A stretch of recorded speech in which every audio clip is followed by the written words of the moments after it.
Alright, good morning mga kapsat. Masamang balita mga kapsat. Ano ba nangyari maestro? Especially nangyari dito sa lugar namin dyan mga kapsat. Ako po. Mukhang ito na kapsat. Ako po, breaking news po. Rest in peace, Yusek Cabral. Mga kapsat, no? Kanina yung naibalita, unconscious pa lang daw siya. Buhay pa naman. Pero mukhang natuluyan na po. Mukhang hindi na nakayanan talaga mga kapsat. So, kanina po, mga 3 hours ago, actually. Kaya, naku po, paano kaya ito mga kapsat, no? Ano ba sa tingin nyo? Bakit kaya namatay si Kan? Ano sa palagay nyo mga kakabsat? Ano kaya ang nangyari kay Yusek Cabral? Nagpakamatay at di niya nakayanan? O may foul play? Ating alamin sa kanyang driver. Total, yung driver lang naman ang kasama niya eh. Siya rin nag-explain kanina. So, pakinggan natin. Alright, shoutout po. Good morning. Paramdam po sa ating chat box yung mga nandyan. Baka naman, huwag kalimutan mag-like and subscribe po sa ating live stream. Kahit malungkot po ang ating news ngayon, ako po, alam naman natin itong si Yusek Cabral ay nasasangkot mga kabsat, no? Nasasangkot sa anomalyang flood control. Especially nung naimbestigahan siya dito sa hearing ng House tsaka sa Senado yata, kasama yata siya pero talagang nadadawit po talaga siya. And kung di ako nagkakamali, nilabasan na rin to ng sinama ito sa mga kakasuhan at bibigyan ng warrant of arrest. Mukhang yata na Purple Butterfly, shoutout. Hello, mega love shoutout from Vancouver. Good morning. Good evening ata sa inyo dyan. So meron tayong hindi magandang balita. Kaya buti na lang nag-utos itong si Ombudsman na i-retrieve yung kanyang cellphone. No? So yan yung pinakauna, yung cellphone ni Cabral. Not unless baka binura niya. Yung mga dapat niyang burahin doon. Nako po. O siya, punta natin yung news mga kabsat. 3 hours ago lang guys, dito sa Baguio City po. Natin si Cabral. So ito po yung balita mga kabsat. Nako po. 2 hours ago, Abante Radio, naging emotional ang driver na si dating DPWH Yusek Maria Catalina Cabral na si Cardo Hernandez habang kinukuha ang otoridad ang katawan ng dating opisyal. Ayon sa pulisya, huminto umano sila sa Cannon Road sa Tuba, Benguet matapos hilingin ni Cabral na iwan muna siya ron. Para umupo siya doon sa gilid ng kalsada Yung bangin na. Nang bumalik si Hernandez, wala na si Cabral kaya agad niyang inireport ng pagkakawalan nito. Kalauna natagpuan si Cabral sa may Bued River. Humigit kumulang na 20 hanggang sa 30 meters sa ibaba ng highway. At idineklarang wala ng buhay alas 12 ng 12:03 ng madaling araw. Ngayong araw na to, Disyembre 19. Naiyak na lang po ako Hindi po ako akalain na gagawin niya po yun. Kahit driver lang niya ako, may tiwala pa ako sa kanya. Tsaka sabi niya kasi sa akin, tutulungan niya ako habang buhay. Tapos ganun po ang ginawa niya. Hindi ko alam. Sinabi ni Cardo Hernandez. Ito, GMA ito. Yan na.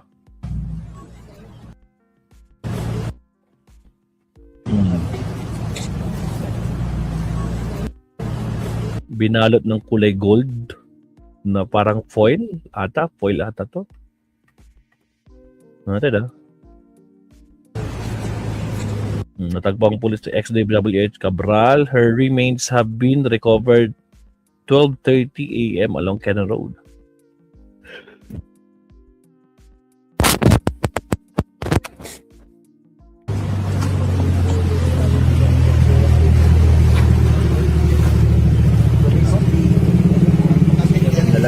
seconds.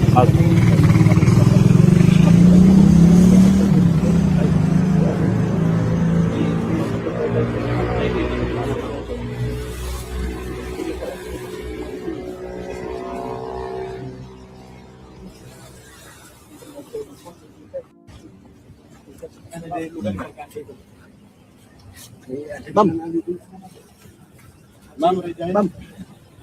Tayo, tanong muna natin yung driver. Grabe, no?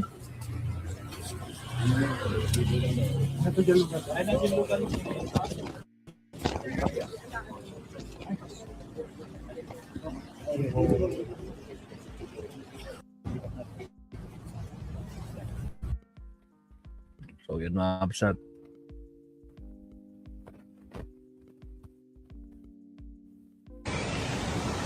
Dito Saan? po. Saan? Yan. Lapitan Yan. mo. Ito po. Dito po siya nauupo. Diyan siya umupo? Diyan? Oh, bangin na yun, no? Siya dyan. Ah, Tapos tatayo. Kaya lang, parang tumidikit siya ron. Na, Aurelia, baka shout sabi out. ko, baka mahulog. Ah. Ma-off balance. Kaya sabi ko, huwag ka dyan ma'am, baka ma-off balance ka. ah, Eh, 3 beses po siya sinaway. ah. Kaya lang, ganun pa rin. Pero nung bandang huli, nung inano kami ng pulis, hindi na. Kasi tumabay na akong papunta ron. So, iniwanan mo siya. Hindi po, sakay ko. Kasi Okay. pinaboy po kami ng pulis eh. Okay. Huwag daw po magtambay dito, kaya umalis po kami. Okay, nung nakaalis na kayo, saan kayo napunta? Dumiretso po kami ng doon na sa kumain doon sa malapit sa Iyon Hotel. Okay, Tapos pagkatapos kumain, doon na kami sa Iyon, nag-check-in na. okay. Bandang mga 2:30, sabi na babata kami papunta rito. Ah, Ayun, binaba kasi dito ng 3 o'clock. Pagbaba, sinilip ko pa, nakaupo siya dito. okay. Umalis ako, punta ako doon. Sabi ko, balikan mo na lang ako. Yung pagbalik ko siguro, sabi ko, hindi naman umalis, 1 hour. Pagbalik ko po dito, hinahanap ko. Tumigil ako dito, sinilip ko po yan eh, sumilip ako eh. Natatakot naman po ako, baka mahulog ako. Umalis ako, nagtanong ako doon ng may nakatambay na si Manong. Tinanong ko kung may dumang babae, wala naman daw po. Kaya bumalik ulit ako, bumilta ulit ako rito. Sinilip ko ulit. Ayun. Pero wala po akong nakita sa Ayun lang. Iniwan niya tapos paktay. Hindi nabantayan. Nako po, talagang no? So malabo. Not unless may, alam niyo sa lugar na to, walang CCTV kasi dito. Lagi kong dinadaanan tong Cannon Road na to eh. Mga kabsat. Aurelia, shout out. Good morning. Ay, grabe talaga mga kabsat. Nako po. Mukhang sa tingin niya, ano sa tingin niya? Hindi niya na ba nakayanan? Kaya, biro niyo. Diyan din siya umupo. Diyan din siya malamang.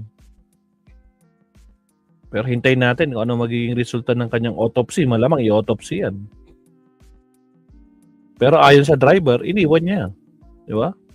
bang Sapa nga. Hindi ko- Pasa pa. O, tignan niyo. Iyon Hotel. Okay, Tapos pagkatapos kumain, doon na kami sa Iyon, nag-check-in na. okay.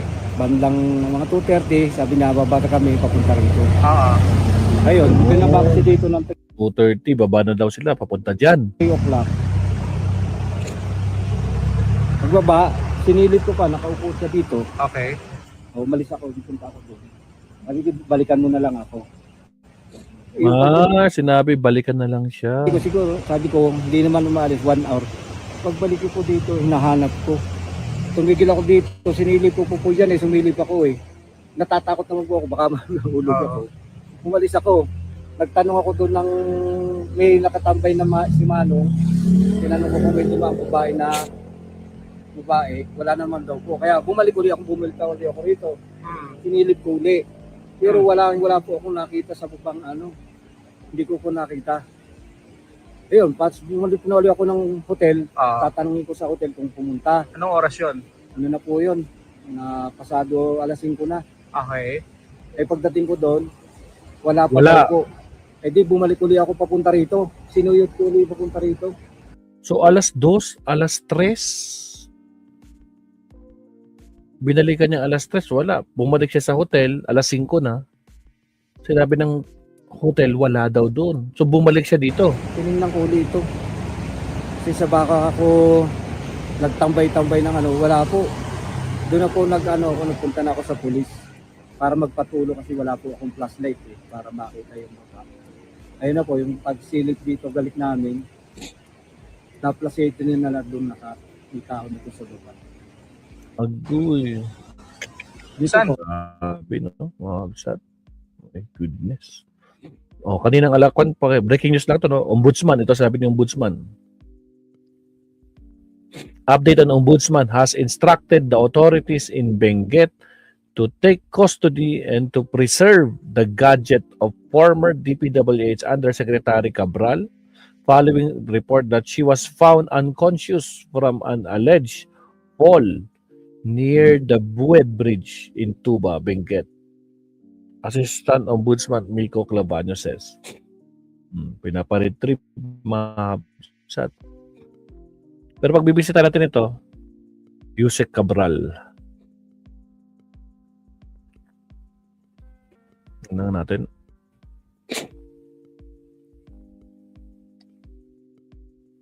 Ano to? Original News Group. Kita natin. Maramal dito sa Barangay Camp 4, Tuba, Benguet, kung saan nga nakita itong bangkay ni dating DPWH Undersecretary Cathy Cabral. Ito nga'y natagpuan kaninang alas 7 ng gabi. At kanina nasaksihan din natin ano yung pag-angat nung bangkay ni dating DPWH Yusek Cabral at inilipat ito sa isang body bag bago dalhin sa isang punerarya. So, base sa mga nakausap natin kanina ng mga rescuers, base sa kanilang initial na pagtataya, wala na daw pulso. Si dating DPWH Yusek Cabral. Natataka ako kasi kung kanina lang yan, kasi alas 2, tapos alas 3, binalikan niya. Tapos, alas 5, syempre kasi kapag mga bandang alas 5, dumidilim na dito guys, dito sa amin. Sobrang dilim na din. Lalo na pag 5:30 yan na, mag-umpisa na sobrang dilim. Maagang nagdidilim ngayon eh. Sobrang dilim diyan, wala talagang street light dito sa lugar na to. At iniakyat pa rin nila ito para dalhin sa punerarya. Nakausap din natin kanina yung driver ni Yusek Cabral at sabi niya is papunta raw sila dito sa Baguio City para magpahinga lang. Pero kaninang alas 3, huminto sila rito at sinabi ni dating DPWH Undersecretary Cabral na gusto niya muna daw mapag-isa at babalikan na lamang daw siya nung kanyang driver. Pero makalipas ang halos isang oras, bumalik yung driver dito at pagtingin niya, wala na. Si Yusek Cabral sa kanyang kinaroroonan at minabuti niya ngang magpunta sa isang hotel para silipin kung dumiretso na ron si Yusek Cabral, pero nabigo ito na mahanap at bumalik siya ulit dito sa Sitio Maramal, pero bigo pa rin niyang mahanap si Yusek Cabral at nagpatulong na ito sa mga pulis dahil hindi na nila mahanap si Yusek Cabral. At kaninang alas 7 nga ay doon na nila nakita itong katawan niya. Approximately 40 meters yung lalim kung saan nahanap si Yusek Malalim Cabral. din. So yun muna yung nakuha nating impormasyon so far dito sa natagpuang bangkay ni Yusek Cabral. Ito po si Charles Nicolimon. Bangkay ng dating DPWH Catalina Cabral natagpuan sa Camp 4, Tuba, Benguet. Pasado alas 12 na ng madaling araw. December 19, tuluyang na-retrieve. So, ganun katagal? 7 o'clock, alas 12 na ng madaling araw, na-retrieve. Damang otoridad ang katawan ni Cabral mula halos 40 meters ang lalim na bangin sa Sitio Maramal. Dinala ang kanyang katawan sa punerarya sa Benguet. Dumating na rin ang kanyang pamilya. This is a developing story. Ayan guys, grabe.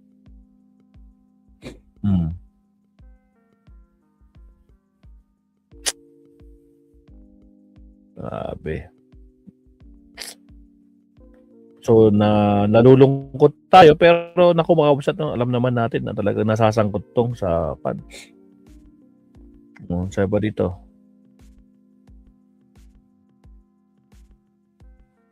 So ayan mga kabsat, talagang breaking news sa halos lahat. Ay grabe, lalim pala oh. Ang lalim talaga oh. Ay talaga. Wala na pag ganyang kalalim. Tapos bato-bato pa talaga. Naku po, wala talaga. Actually, parang may video ko ng malalim nun. May video yata ko nun eh. Kung gaano kalim yun. Retrieval operation.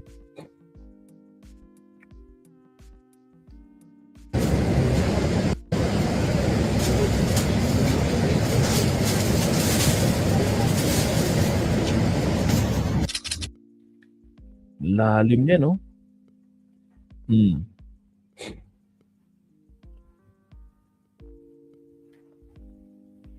Ito. Ito yun eh.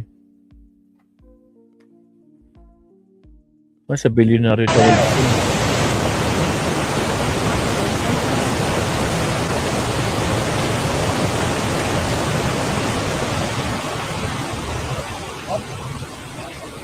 Tapos napansin nyo, ang lakas ng daloy ng river, oh. Rinig na rinig yung tubig. DPWH Cabral ay may pinakamaraming alam sa DPWH budget allocation. Pinatahimik nga ba si Yusek? Rest in peace. Ano sa tingin niya? Pinatahimik o... Pero dalawa lang sila eh. Diba? Tapos iniwan, after 1 hour, wala na. Diba? Nako po.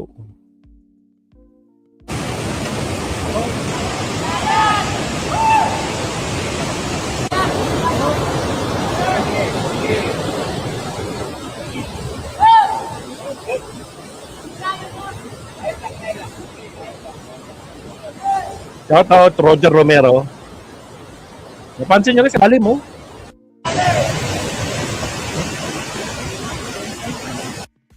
So, ayan mga kabsat, grabe.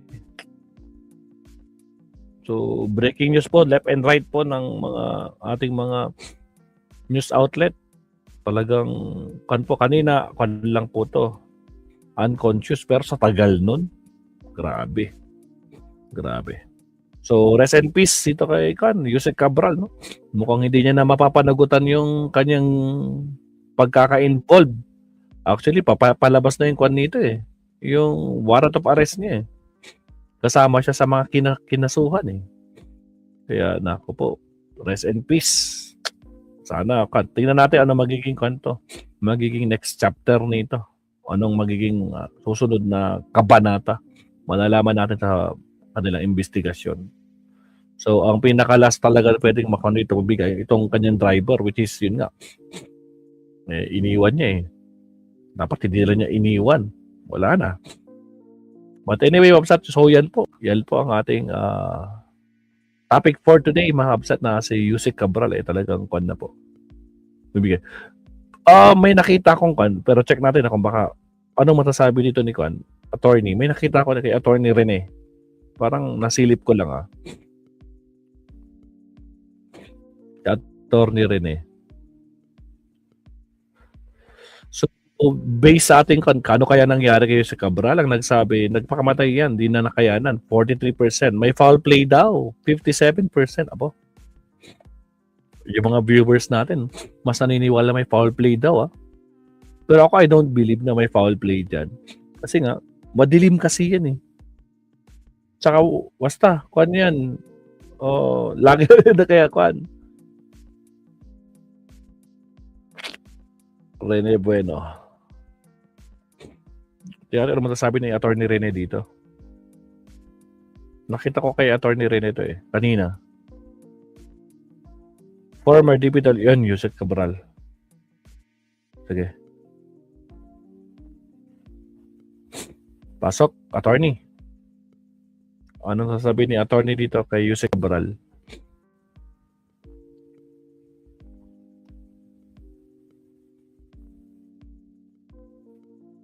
May harang, tatlong harang.